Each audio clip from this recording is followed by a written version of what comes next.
Okay, so Rick is here, as you can hear. He's now working the paint sprayer, covering up all the bad workmanship that I did. We've actually changed our primer to this Kills 3 to deal with some of this green because it's leaching through on the white paint. So we'll reprime it and then we can paint.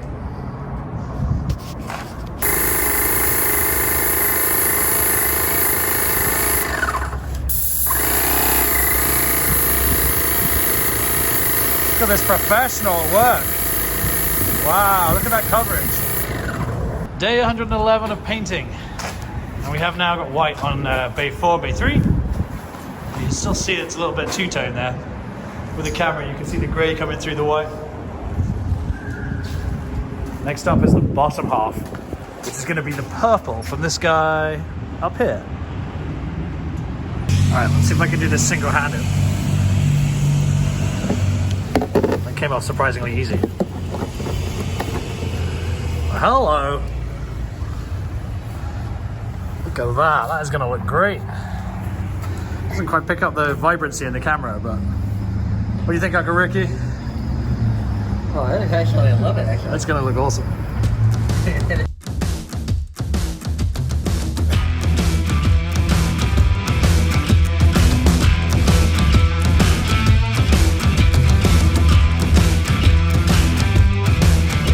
Okay, we're only one wall in. That took about 7 minutes, which is awesome compared to the rest of it. And look how awesome that is. Oop, keep the camera. Got this purple here. This purple here. I don't know, I think we're close. And it's going on so quick. It helps that it's only 48 inches of paint as opposed to, well, the other 8 feet. Now it feels like we're making progress. It does, doesn't it?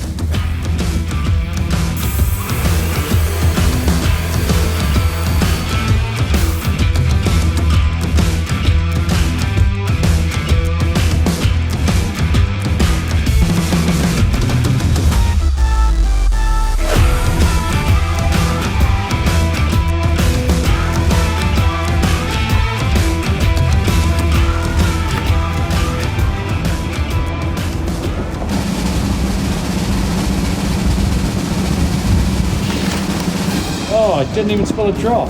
Well, get that right. Well, I mean, that one doesn't count. And neither do those new ones that have fallen off. Whew, we are struggling a little bit for energy today. Probably got the sun behind me. Day 4 of this, and it's really taken it out of us. What we got, old nasty bay. Rick cleaning it down. It's the only one we have open right now as we work on the other ones, but look how good this is looking. I absolutely love it. Absolutely love it. Meanwhile, whilst Rick's doing the final touches on the paint, I'm up in the troughs trying to fix all the leaks. And the previous owners obviously like to splice PEX lines rather than replace it. So there's one line that was the pre-soak in here that had about that big a slice in the line where the pre-soak was just leaking into the trough. And another line that had 4 splices on it and the space of about 80 feet to run, which is kind of wild. Just do it properly and replace it. But alas, we're making some progress. It's slower than we hadn't anticipated. I think when we leave today, we might have this bay ready. When we get back from lunch, we're going to plot where we want to put the wall mounts for the hoses. We've got to try and think ahead because we've got to add a tire brush and the air dryers as well. I think the air dryers can be mounted in this corner, feet down, because it's a longer wall, so we've got a bit more space. And then yeah, we'll get these D&H meter boxes replaced in a coming video. Got these on order now, $13,000. Woo! And we'll clean up this safe and, you know, get it where it needs to be. Still gotta find a way to fill in that flag. Someone cut out the American flag. So if you have any ideas how we can replace that, let me know. Also, who cuts out a flag? We're trying to get bays up and running again. So we've got the troughs open. And look at this. I think this is some of the original connectors. Look how rusty they are. Now, one issue we have here is that there's basically no check valves on anything. So the chemicals go back and down, up and down each other's lines. And it just means everything is slow to change over. So what I've done here is I've dismantled the manifold here, this was our triple foam. All 3 colors went into one manifold along with air, and they all came out at the same time, which was kind of stupid. So we played around with the timer that switches the solenoids there, and we've now got one line coming up here, and we basically switched it with the foam brush. Very complicated, but also very simple. Sort of redneck engineering. So now I am using this manifold with a check valve. It's going to take PEX in, air and chemical. I'd love to say this was my design, but this is very much of Chris Atkins over at Car Wash Chronicles. And then that will feed down into the bay through this hole here, which will go onto the boom. And as you can see, the quality of these lines is very poor. This is the existing manifold. And although there's one check valve here, it doesn't stop air blowing chemical back down the lines and vice versa. So it's not a great design. But that's why there's nobody here, basically. There's our sign. It's looking great. I just placed an order for the sign. Actually, we got the permit approved by the city. Hopefully that'll be here in a couple of weeks and we'll actually start looking like we're branded again. But we've got to get these features working so that people actually show up. This is the master at work. We haven't filmed much today. Just been trying to get as much done as possible so we can get out of here.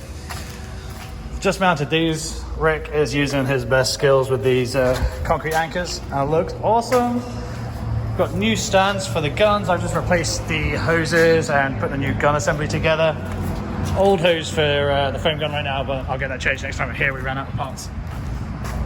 This one, the same thing. We're doing a bit of a juggling for space to work out where the existing equipment can go and where the new equipment that we've got to install will be as well. So one of these booms in each bay is probably going to come down.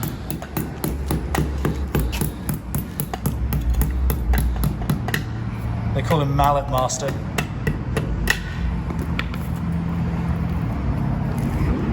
And he is a professional. He wouldn't let me use the safety squid. We had to use safety goggles, which makes sense. The best thing to do. Oh, nearly time to go home. Well, guys, it is the end of our little 4-day mission to Covington. We still have one bay that is exactly, well, actually, I tore the walls down, so no, it's not how it was when I got here. One bay primed, but the real fun is in these 2 bays here. They are, got to do some asphalt work because I keep slipping. They are ready to go. We're going to let the paint cure just a little bit longer, and then we'll open the bays Monday morning. It's currently Saturday evening. It's a shame we can't open them Sunday, but we did paint a little bit late in the day for us to be able to do that. I think this is the first trip where we've actually achieved everything that we said we were going to. We've actually met our goal, which is really nice and feels good. When I come back next week, we'll try and get these 2 bays finished. Then we can start doing the fun stuff, start adding new features. Hopefully the meter box doors will be here in a week or 2. Get rid of this, put a rotary dial in, have crypto pay, new bill acceptors, good coin acceptor that will take dollar coins, quarters, and then maybe we'll switch over the changer to quarters only. But alas, this has been our little week in Covington. I feel like we've done quite a lot. We've won. So if you like this video, consider subscribing, a like and a comment as well, and we will see you in the next one.